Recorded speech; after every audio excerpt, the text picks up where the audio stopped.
Where did you learn to cook that?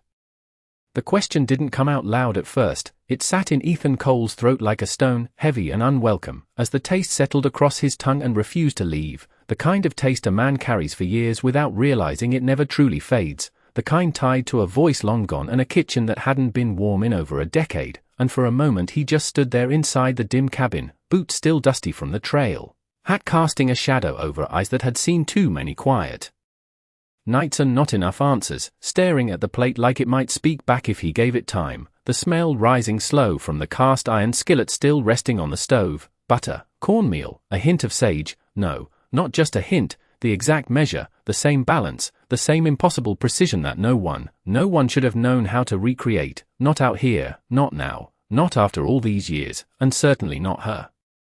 She stood by the window, where the last light of evening slipped through the warped wooden frame and painted her in gold and shadow, hands resting lightly against the sill as if she didn't belong to the room at all but had simply paused inside it for a moment, her dark hair pulled back in a loose tie, strands catching the light like threads of copper, her posture calm in a way that didn't match the tension pressing against Ethan's chest, and she didn't look at him, not yet, as if she already knew what was coming, as if she had been waiting for the silence to stretch just long enough to matter.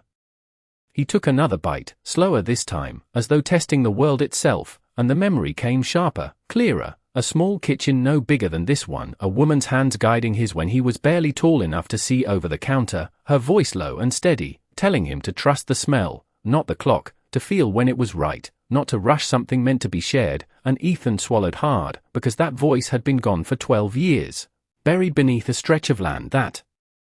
hadn't seen a visitor since, and he had never written the recipe down, never spoken it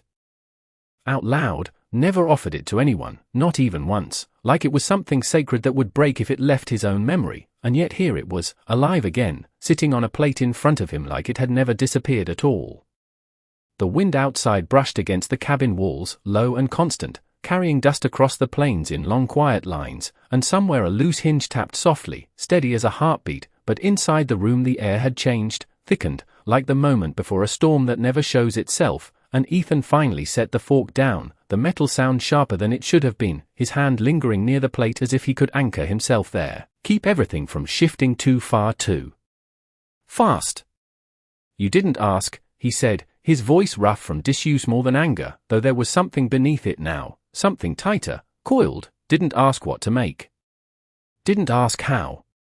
The girl didn't turn right away, her gaze still fixed beyond the window, out where the horizon stretched empty and endless, as if the answer might be written somewhere out there instead of here between them, and when she finally moved, it was slow, deliberate, like someone stepping into a story they already knew the ending of, her eyes meeting his with a steadiness that didn't challenge, didn't apologize, just held. "You looked hungry," she said simply, and the words might have sounded small if not for the way they landed, heavy with something he couldn't quite name, something older than the moment itself.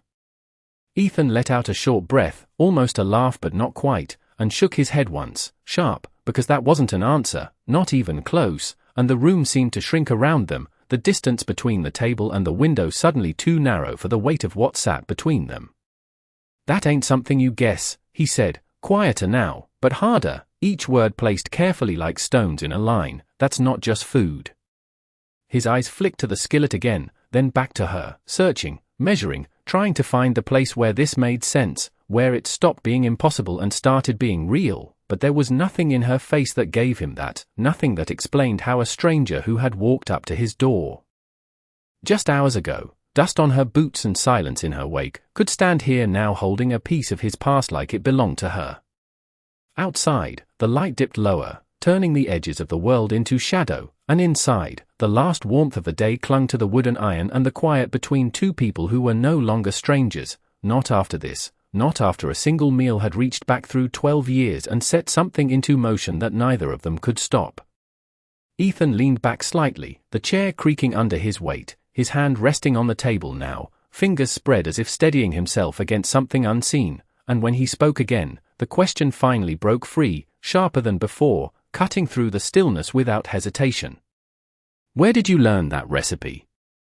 The question stayed in the air longer than it should have, as if the cabin itself was holding its breath, waiting to see who would move first, and Ethan Cole did not like that feeling, not in his own home, not in a place where every board and nail had answered to him for the better part of 12 years, yet here he was, standing across from someone who had stepped through his door with nothing but a quiet voice and now held something that did not belong to her. Something he had guarded without even realizing it had become a kind of boundary between him and the rest of the world. She did not answer right away, and that silence did more than any words could have. It pressed against his thoughts, stirred up things he had learned to leave buried, and he felt it in the way his jaw tightened, in the way his eyes did not leave her face, searching for a crack, a hesitation, any sign that would make sense of this, but she only stood there, steady as before, as if the question itself was not new to her, as if she had heard it long before he ever spoke it aloud. Ethan shifted his weight, boots scraping lightly against the wooden floor, and glanced toward the stove again, toward the skillet that still held the last warmth of the meal, and for a moment he saw not the present but something older layered over it, his mother standing in that same place, sleeves rolled, hair tied back, moving with a quiet confidence that made the smallest kitchen feel like the center of the world, and he pushed the image away almost as quickly as it came, because that kind of memory had a way of softening a man if he let it linger too long, and softness was not something that kept a person standing out here. "You had no reason to know it," he said, more to himself than to her, but the words landed between them all the same, and this time she did turn her head slightly, not fully, just enough for the fading light to catch the edge of her expression, calm but not distant, like someone weighing whether the truth would help or only make things harder. "Some things travel farther than people think," she said, and her voice carried that same even tone, not defensive, not proud, just certain, and that certainty unsettled him more than anything else could have, because it did not match what he knew about the world, about how things worked, about how stories and recipes and memories did not cross the kind of distance he had put between himself and everything else. Ethan let out a slow breath and reached for the tin cup on the table, taking a small drink even though he did not need it, just to give his hand something to do, to keep them from tightening into fists or pointing at things he was not ready to name, and when he set it back down, the sound was softer this time, controlled, measured, like he was reminding himself that whatever this was, it was not something he could force into place with pressure alone. "People do not just carry that kind of thing around," he said, and there was a different edge in his voice now, less sharp, more worn, like a man who had argued with himself too many times to pretend this was simple, not unless it means something. The girl stepped away from the window then, just one step, but it changed the space between them, brought her closer to the table, closer to the place where his past had just been set out like it belonged there, and she rested her hand lightly on the back of the empty chair across from him, not sitting, not claiming it, just acknowledging it, as if she understood that some places had to be offered before they could be taken. "It does mean something," she said, and for the first time there was a shift in her voice, not hesitation, but weight, like the words carried more than the moment they were spoken in, and Ethan felt that too, felt it settle into the room alongside everything else that had not yet been said. Outside, the wind picked up slightly, brushing against the walls in a long low sweep that sounded almost like a voice if a man listened too closely, and Ethan had learned not to do that, not to listen for meaning in things that did not have it, but tonight was already different, already leaning in a direction he had not chosen, and he could feel it in the way his thoughts kept circling back to one point, one impossible detail that refused to loosen its hold. "Who taught you?" he said again, quieter now, not demanding, not pushing, just asking in a way that left room for the answer to matter, and the girl looked at him fully then, her eyes steady, reflecting just enough of the fading light to make them seem deeper than they were, and for a moment neither of them moved, the space between them filled with something that was not quite tension anymore, not quite understanding either, something in between that had yet to find its shape. She took a slow breath, as if deciding not whether to speak, but how much to give, and when she did, her words came soft but clear, carrying the weight of a path that had started long before she ever reached this cabin. "An old woman showed me," she said, and that was all, no name, no place, no explanation, just a single thread dropped into the space between them, and Ethan felt something shift at that, small but real, because there were not many old women who had ever stood in a kitchen like his mother's, not many who would have been there long enough to learn, not many who would have carried that knowledge forward without losing it along the way, and as he sat there, staring at the girl who had walked into his life with a memory he had never shared, he realized that whatever answer she was giving him, it was only the beginning of something much larger than either of them had planned to uncover. The word settled between them, quiet but heavy, and Ethan did not respond right away, because something about the way she said it did not feel like an ending. It felt like the edge of something deeper, something he could step into if he chose, or walk away from if he kept his silence long enough, and for a man who had built his life on distance, that choice was not a simple one. Not when it reached back into a part of him he had kept locked away with more care than anything else he owned. He leaned back slightly in his chair, the wood creaking under his weight, and ran a hand across his jaw, slow and thoughtful, eyes drifting once more toward the skillet as if it might offer him an answer that the girl had not, but it remained just what it was, iron and heat and the faint scent of something that should not exist here, not anymore. An old woman, he repeated, quieter this time, the words rolling slowly as if testing their weight, and he let out a breath that carried something close to disbelief, though he did not say it outright, because disbelief did not change what sat in front of him, did not explain how a memory could cross years and miles without his knowing. The girl did not move closer, did not press the moment, she only stood there with that same calm steadiness, her hand still resting on the back of the chair, fingers lightly curved around the worn wood as if she understood that rushing a man like Ethan Cole would only push him further away, and there was something in that understanding that unsettled him just as much as everything else had. Outside, the last light slipped fully below the horizon, leaving the world in that deep blue hour where shapes softened and sounds carried farther than they should, and inside the cabin the shadows lengthened, stretching across the floor and up the walls like quiet witnesses to a conversation that had not yet found its truth. Ethan pushed himself up from the chair, slow and deliberate, and crossed the short distance to the stove, his boots echoing softly in the stillness, and he reached out, not to touch the skillet, but to rest his hand on the edge of the counter beside it, grounding himself in something solid, something real, and for a moment he just stood there, looking down at the place where the meal had come from, where something impossible had taken shape without his permission. There were not many, he said after a while, his voice low, almost to himself, but clear enough for her to hear, not many who would have known her cooking, not many who stayed long enough to learn it right. He paused, the memory rising again whether he wanted it or not, a small kitchen filled with the sound of quiet instruction, the rhythm of hands moving with purpose, the way she would stop him mid-step and tell him to pay attention, not just to what he was doing, but to why, and he swallowed once, steadying himself against that pull. And the ones who did, he continued, turning slightly so he could see her again, they did not come out this far. Not after. He did not finish the sentence, did not need to, because some things did not require words to carry their meaning, and the girl seemed to understand that, her gaze steady, her expression unchanged but not empty, as if she was listening not just to what he said, but to everything he chose not to. She stepped forward then, just enough to close the distance by a single pace, and the movement was quiet, careful, like someone approaching a line they knew could not be crossed without consequence, and she let her hand fall from the chair, her arms resting at her sides in a posture that held no threat, no challenge, only presence. She stayed somewhere, she said softly, not as a correction, but as a possibility, and the word settled into the space between them with a different kind of weight, not pressing, not demanding, just opening a door that Ethan had not considered, or had refused to.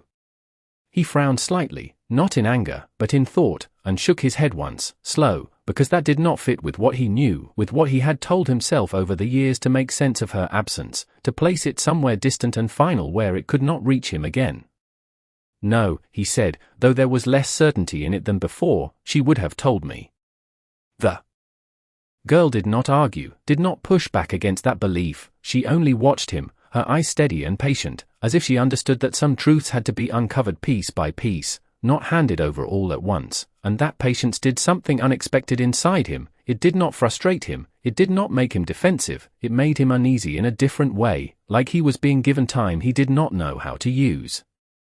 Ethan exhaled slowly and turned back toward the table, his gaze falling to the empty plate, to the last crumbs left behind, and he reached out, almost without thinking, brushing his fingers lightly against the edge of it as if confirming it was still there, still real, and not something his memory had shaped into existence. What was her name? He asked finally, the question quieter than any before it, carrying less force but more weight, because this was not about the recipe anymore, not about the meal or the method, this was about the person behind it, the one thread that could tie everything together or unravel it completely, and when he looked up again, meeting the girl's eyes across the dim room, there was something different in his expression now, something less guarded, not open, not yet, but no longer. Entirely closed, like a door that had been unlatched without him realizing it, and the night outside pressed gently against the walls as if waiting to hear what would come next. The question did not echo, it settled, quiet and deliberate, as if the room itself understood that names carried weight, that once spoken they did not return to silence the same way, and Ethan Cole felt that before the girl ever opened her mouth, felt it in the way his chest tightened just slightly, in the way his fingers stilled against the edge of the plate like he had reached the boundary of something he could not step back from once crossed. She did not answer immediately, not because she did not know, but because she chose the moment carefully, and that choice told him more than any hurried reply could have. It told him this was not just a name, not just a detail to satisfy his curiosity, it was a key, and she was deciding whether to place it in his hand. The wind outside shifted direction, brushing along the side of the cabin in a low steady sweep, and the loose hinge tapped once, then again, slower now, like a clock marking time that neither of them could ignore, and in that quiet, she finally spoke. She called herself Margaret, the girl said, her voice even, but softer than before, like she understood exactly what those syllables would do, and Ethan did not move, not right away, because the name did not strike him like a sudden blow. It moved through him slowly, like something returning to a place it had once belonged, something familiar that had not been spoken aloud in years but had never truly left. Margaret. His mother had not used that name often, not in the house, not with him. She had been Ma, always Ma, but there had been moments, rare and quiet, when others had called her Margaret, when the sound of it had filled the space with a different kind of presence, something more distant, more formal, something that reminded him she had lived a life before he ever knew her. And hearing it now, here, from someone who should not have known it at all, pulled that realization back into the light in a way he could not ignore. He straightened slowly, his hand leaving the table as if the surface no longer held him steady, and his eyes stayed on her, searching now with a different kind of focus, not for cracks or mistakes, but for confirmation, for something that would tell him this was real and not just a coincidence shaped by memory and chance. Margaret, he repeated, quieter, testing the sound of it in this place, in this moment, and it felt different, heavier, like it carried more than just a name now, like it carried distance, and time, and something that had been missing without him ever knowing it was gone. The girl nodded once, a small movement, but certain, and stepped a little closer to the table, her presence no longer held at the edge of the room, but not yet fully within it either, as if she was walking a line between two worlds that had not quite agreed to meet. She stayed with us one winter, she said, and the words did not rush, they unfolded, each one placed carefully, giving him time to follow, or to resist, depending on what he chose. She was weak when they found her, tired in a way that did not come from the body alone, and my grandmother took her in. Ethan's brow tightened slightly, not in rejection, but in the effort of reshaping something he had believed for years, because in his mind, his mother's story had always been simple, contained, something that began and ended within the boundaries he understood, and this did not fit, this stretched beyond it, out into places he had never considered, never wanted to consider, because it meant there were parts of her life he had not been part of, parts she had never shared. She never said, he murmured, more to himself than to her, and there was no accusation in it, only a quiet realization, the kind that comes when a man understands that silence is not always absence, sometimes it is choice. The girl watched him closely, not intruding, not interrupting, allowing the weight of that thought to settle where it needed to, and when she spoke again, her voice carried something different, something closer to memory than explanation. She did not speak much at first, she said, her gaze drifting slightly as if she could see the scene she described, but she listened.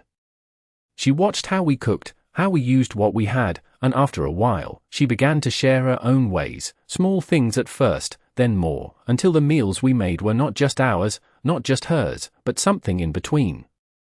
Ethan felt that in a way he could not easily explain, felt it in the way the room seemed to shift again, the walls no longer just holding his past, but something else, something that had traveled here without him, carried in a memory that had lived somewhere beyond his reach all this time.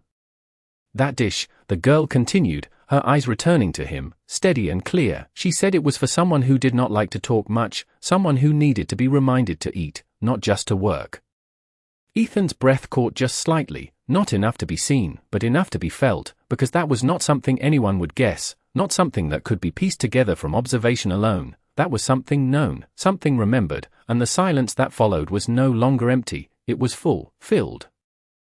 with the quiet realization that the line between his life and hers had been crossed long before she ever stepped through his door. And as he stood there, looking at the girl who had brought his mother's voice back into the room without ever raising hers, he understood that this was no longer a question of how she knew, but why his mother had chosen to let that knowledge live somewhere else, somewhere he had never thought to look. The room did not feel the same after that, not because anything had changed in the walls or the light or the quiet creak of wood settling into the night, but because something inside Ethan had shifted, something small but certain, like a door he had not known was there had been opened just enough to let the past breathe again, and he did not know yet whether that was a good thing or something he should have kept shut. He moved slowly, almost without thinking, back toward the table, his hand brushing against the chair before he pulled it out and sat down again, not out of comfort, but because standing any longer felt like holding a question he could not yet carry, and the weight of it was beginning to show in the way his shoulders dropped just slightly, in the way his eyes no longer searched for a mistake, but for meaning. The plate was still there, simple and ordinary in its shape, but no longer just a meal. It had become something else entirely, something that connected two lives that should not have crossed, and he stared at it for a long moment before speaking again, his voice quieter now, stripped of the edge it had carried before. "She never told me any of that," he said, and there was no anger in it, only a kind of quiet acceptance that came from realizing a person you thought you knew completely had carried stories you were never meant to hear, and that realization did not break him, it unsettled him in a way that felt deeper, more lasting. Across from him, the girl remained standing, but her posture had changed, no longer at the edge of the room, no longer held back by distance. She was part of the space now, part of the moment, and when she spoke, her voice carried something softer, something that did not push but invited. "Some stories are not meant to be told all at once," she said, and Ethan let out a breath that almost sounded like agreement, though he did not say the word, because agreeing meant accepting that there had been something beyond his understanding all along, and that was not an easy thing for a man like him to admit. He reached for the fork again, not out of hunger, but out of something else, something closer to curiosity now, and took another bite, slower this time, letting the taste settle without resistance, and it was the same, exactly the same, not a variation, not an approximation, but the real thing, carried through time with a care he had never given it himself, and that thought stayed with him as he set the fork down once more. "Why bring it here?" he asked, looking up at her, not sharp, not suspicious, but searching in a different way now, trying to understand the path that had led her to his door with something so personal it could not have been chance alone.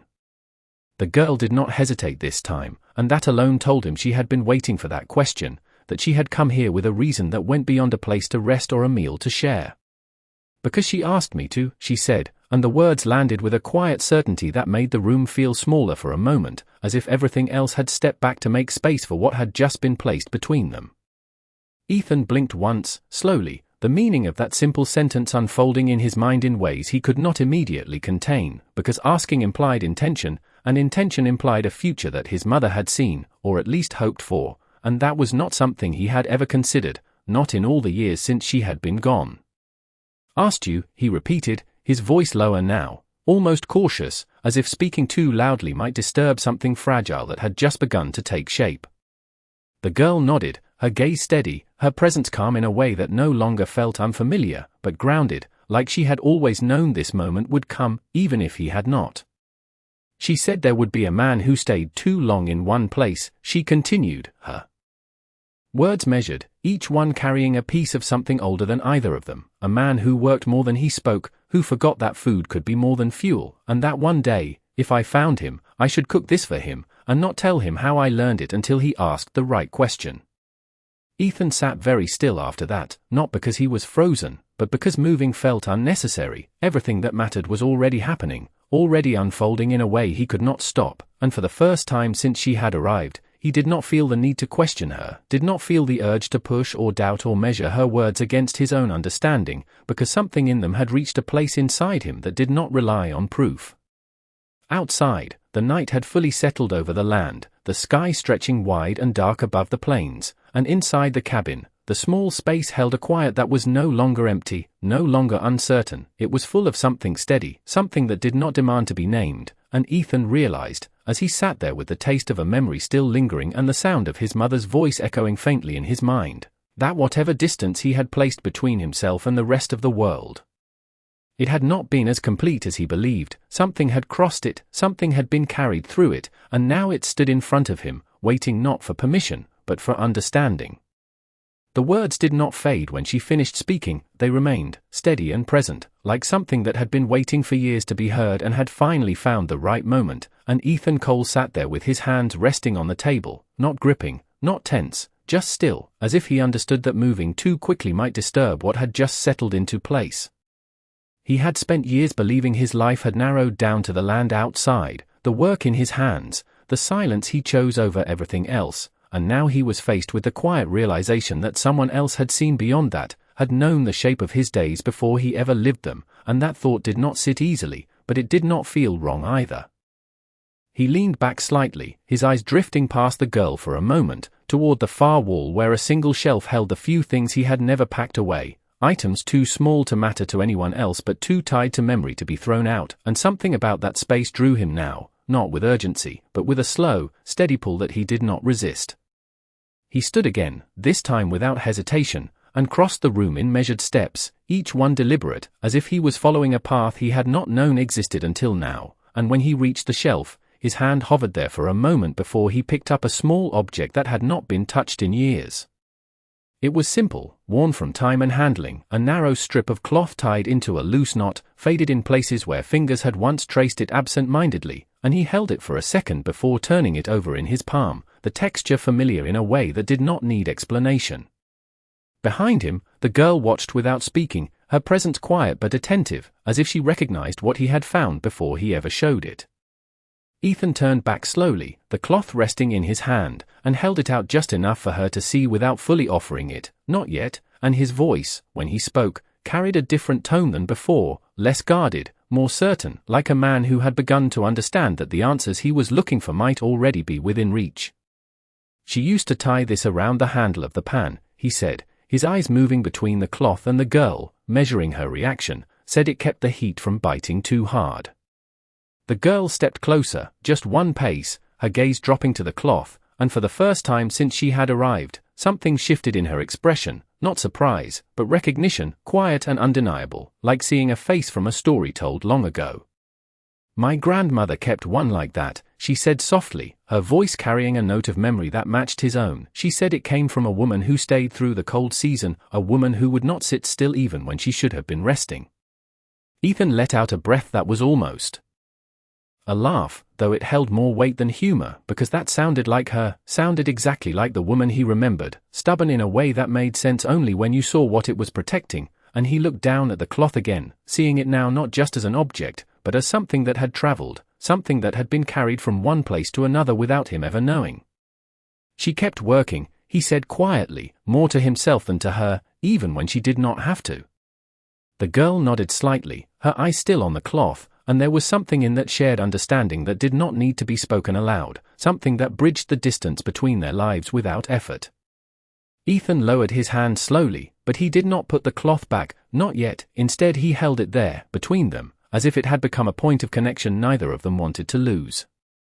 "You said she asked you," he continued after a moment, his gaze returning to her, steady now, not searching for answers, but ready to hear them. "She told you what to do, what to say, but she did not tell me anything." There was no accusation in his tone, only a quiet question, one that reached deeper than the others had, and the girl met it without hesitation, her posture unchanged, her voice calm but carrying something more now, something that felt like truth rather than explanation. "She said you would not listen if she told you herself," she said, and the word settled into the room with a weight that was different from before, not surprising, not shocking, but clear, like something that had always been there, waiting to be acknowledged. Ethan stood very still after that, the cloth still in his hand, the meaning of those words moving through him slowly, not resisting, not rejecting, but understanding in a way that felt both unfamiliar and right, because he knew, somewhere beneath everything he had built around himself, that she was not wrong, that there had been things he would not have heard, not then, maybe not even now if they had been spoken in a different way. Outside, the wind softened, the night settling into a steady quiet that felt less empty than before, and inside the cabin, the space between them no longer held tension or doubt. It held something else, something quieter, something that did not need to be forced into shape, and as Ethan looked at the girl standing across from him, Holding a piece of his past in his hand while she carried another in her memory, he realized that this was not about what had been hidden, but about what had been preserved, not for secrets, but for the moment when it could finally be understood.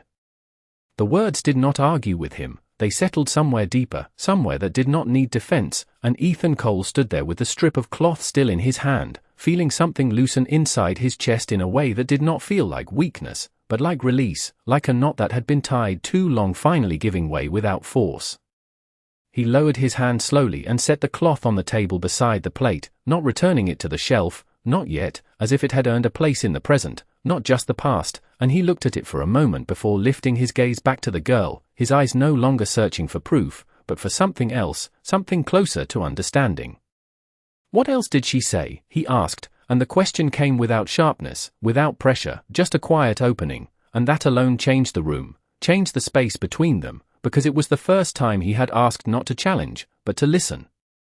The girl stepped closer again, enough now that the distance between them no longer felt like a barrier, and she rested her hand lightly on the table, not touching anything, just grounding herself in the same place he had been, her fingers still, her posture steady, and when she spoke, her voice carried that same calm weight, but there was something warmer in it now, something that matched the shift in him. "She said you would think you had to carry everything alone," she said, and Ethan let out a slow breath through his nose, not denying it, not confirming it, just letting the truth of it settle where it belonged, because he knew that was not something anyone could have guessed from the outside, not without knowing the way he had lived, the choices he had made, the distance he had kept. "She said you would." "Forget that sharing something does not make it smaller," the girl continued, her eyes steady on his, "it makes it last longer." The words did not strike him like a revelation, they did not come with force or sudden clarity, they came like something remembered rather than learned, something that had always been there but had been set aside, and he found himself looking back at the plate again, at the simple meal that had brought all of this into motion, and for the first time he saw it not just as a memory returned, but as something extended, something given, not taken. He reached for the fork again, not out of habit now, but with intention, and took another bite, slower still, letting the taste sit, letting it be what it was without trying to place it, and he nodded once, almost to himself, as if acknowledging something he had not been ready to admit before. The girl watched him, not expecting a response, not needing one, and that lack of expectation made the moment feel steady, unforced, like it could continue without breaking under the weight of explanation. Outside, the night had deepened, the sky stretching wide and clear above the land, and the air carried that quiet stillness that comes when everything has settled into place, and inside the cabin, the same feeling had begun to take hold, not dramatic, not sudden, but certain.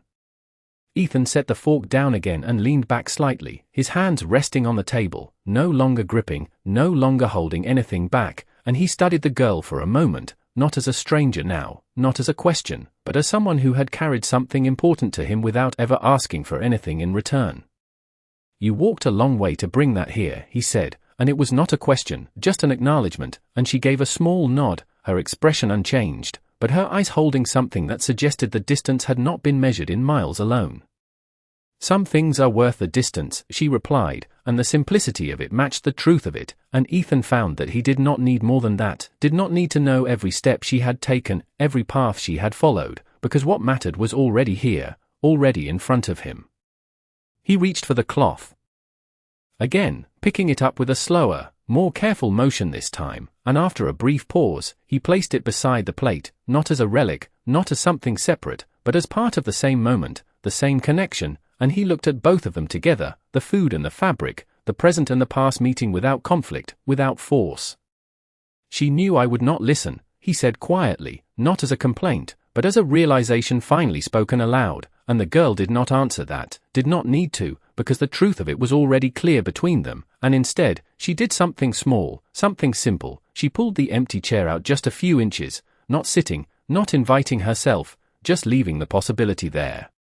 Ethan noticed it, of course he did, nothing in his space ever went unnoticed, but this time, he did not react right away, he just looked at it, at the space that had been empty for so long, at the quiet offer it represented, and for a moment, the room held its breath again, not in tension, but in anticipation, waiting to see what he would do with something he had not allowed himself in years, and as he sat there, the taste of the meal still lingering and the echo of his mother's voice no longer. distant but present. He realized that the hardest part was not understanding what had been given to him, it was deciding whether he was ready to accept it. The chair remained where she had left it, pulled just enough to be noticed, not enough to demand anything, and Ethan Cole kept his eyes on it longer than he meant to, as if the space it opened carried more weight than the distance of a few inches of wood and air, and for a man who had spent years keeping his world measured and contained, even that small shift felt like a question he had avoided answering for far too long. He did not move right away, and the silence between them was not empty, it was steady, patient, the kind that did not rush a man into a choice, but waited until he understood what that choice meant, and outside, the wind had quieted almost completely, leaving the land in a stillness that felt wide and open, like there was room for something new to take shape without being pushed aside. Ethan's gaze drifted from the chair to the table, to the plate, to the cloth resting beside it, and he saw them differently now, not as separate things, but as parts of the same story, one that had been carried across time without his knowing, one that had found its way back to him through hands that had no reason to bring it other than the promise of someone who believed he might need it, even if he did not yet know how to accept it. He exhaled slowly, the breath leaving him in a way that felt deliberate, like he was setting something down that he had been holding without realizing it, and then, without speaking, he reached forward and nudged the plate slightly toward the center of the table, not away from himself, not toward her, but into a space that belonged to both of them, and the movement was small, almost nothing, but it carried more meaning than anything he had said all night. The girl noticed, of course, her eyes following the motion with a quiet understanding, and she did not smile, did not react in any obvious way, but something in her posture softened just slightly, as if she had been waiting for that moment, not expecting it, but ready for it when it came. Ethan rested his hands on the table again, fingers relaxed now, no longer bracing against something unseen, and he glanced once more at the chair before finally reaching out and pulling it the rest of the way back, the wood scraping softly against the floor, a sound that seemed louder than it should have been in the stillness of the cabin. He did not look at her when he did it, not because he was unsure, but because he did not need to see her reaction to know what it meant, and when he spoke, his voice was low, steady, carrying none of the sharp edges it had held before. "You can sit," he said, and the words were simple, plain, but they carried something more, something that had not been present in his voice for a long time, an openness that did not ask for anything in return. The girl moved without hesitation this time, stepping forward and lowering herself into the chair with a quiet ease, not claiming it, not treating it like something owed, but accepting it for what it was, a place offered, and she rested her hands lightly in her lap, her gaze drifting to the table, to the plate, to the cloth, as if acknowledging the same connection he had begun to see. For a moment, neither of them spoke, and the silence that followed was not heavy, not uncertain, it was full in a different way, filled with something steady and calm, like a fire that had been lit without noise and now burned without needing to be fed. Ethan picked up the fork again, but this time, before he took another bite, he paused, his eyes shifting toward her, not questioning, not searching, just present, and then he broke the piece of bread in half, the motion careful, deliberate, and placed one half on the edge of the plate closest to her, not pushing it across, not insisting, just leaving it there, within reach. He did not say anything when he did it, did not explain, because there was nothing to explain, and the gesture itself carried everything that needed to be understood. The girl looked at the bread for a moment, then at him, and gave a small nod, not of gratitude, not of obligation, but of recognition, as if she understood exactly what had been offered, and she reached out and took it, her movements as calm and measured as his had been, and for the first time since she had arrived, they shared the same space not as strangers, not as questions and answers, but as something quieter, something that did not need to be named to exist. Outside, the night stretched on, vast and silent, the stars beginning to show in the clear sky above the plains, and inside the cabin, the small table held more than just a meal now, it held a connection that had crossed years and distance without force, without demand, carried not by words spoken loudly, but by something much simpler, something that did not need to be taught, only remembered. Ethan took a bite, then another, and did not rush, did not fill the silence with unnecessary words, because he understood now that some things were not meant to be explained, only experienced, and as he sat there, sharing a meal that had once belonged only to memory, he realized that the space he had kept empty for so long had not been waiting to be filled with noise or company, it had been waiting for something that felt like this, something quiet, something real, something that did not take anything from him, but gave something back in return without asking. They ate without hurry, without the need to fill the quiet with words that would only weaken what had already been understood, and the small cabin held a kind of stillness that did not feel empty anymore. It felt settled, like something long unsettled had finally found its place without needing to announce it, and Ethan Cole noticed it in the way his shoulders no longer carried that constant weight, in the way his hands moved without tension as he set the fork down and leaned back slightly, not to create distance, but because he no longer felt the need to hold himself so tightly in one place. Across from him, the girl ate just as quietly, her movement steady, unhurried, as if this moment was exactly what it was meant to be, nothing more, nothing less, and that simplicity did something to the space between them. It made it feel honest, unforced, like neither of them was trying to turn it into something else. The lantern on the wall flickered softly, casting a warm, uneven glow across the table, catching the edge of the cloth, the rim of the plate, the line of his hand resting near it, and outside, the night stretched wide and silent, the kind of night that reminded a man how small his world really was compared to everything beyond it, and for the first time in a long while, that thought did not feel isolating, it felt open. Ethan's gaze drifted toward the window, toward the dark outline of the land he had worked for years without question, the fences he had repaired, the ground he had turned, the routines he had followed without interruption, and he realized something quiet but certain: none of it had changed, not the land, not the work, not the life he had built, but something in the way he stood inside it had, something small, but enough to shift how it all felt. He reached for the tin cup again, took a slow drink, then set it down with care, his eyes moving back to the table, to the simple arrangement in front of him, and he let out a breath that carried no weight this time, just air, just presence. "She stayed a whole winter," he said after a while, not asking, not doubting, just placing the thought into the space between them as something he was beginning to accept rather than question, and the girl gave a small nod, her gaze lifting briefly to meet his before returning to the table, and that was enough to confirm what no longer needed proof. Ethan looked down at the cloth again, his fingers brushing lightly against it, not as if it might disappear, but as if he was acknowledging it, recognizing it as something that had traveled farther than he ever had, carrying more than he had ever allowed himself to carry. "She found people," he added quietly, and there was something new in his voice now, not regret, not even curiosity, but understanding, as if he was seeing a version of his mother that had existed beyond the walls of his memory, a version that had chosen connection even when it would have been easier not to, and that thought did not take anything away from what he had known of her, it added to it, deepened it in a way he had not expected. The girl did not answer right away, and when she did, her voice was soft, but steady, carrying the kind of truth that did not need to be explained. She did not forget where she came from, she said, she just did not stay in one place. Ethan nodded once, slowly, the movement small but certain, and for a moment, the only sound in the room was the faint flicker of the lantern and the distant whisper of wind brushing across the open land, and in that quiet, something settled fully into place, something that had been building since the first bite of that meal, since the first question had been asked.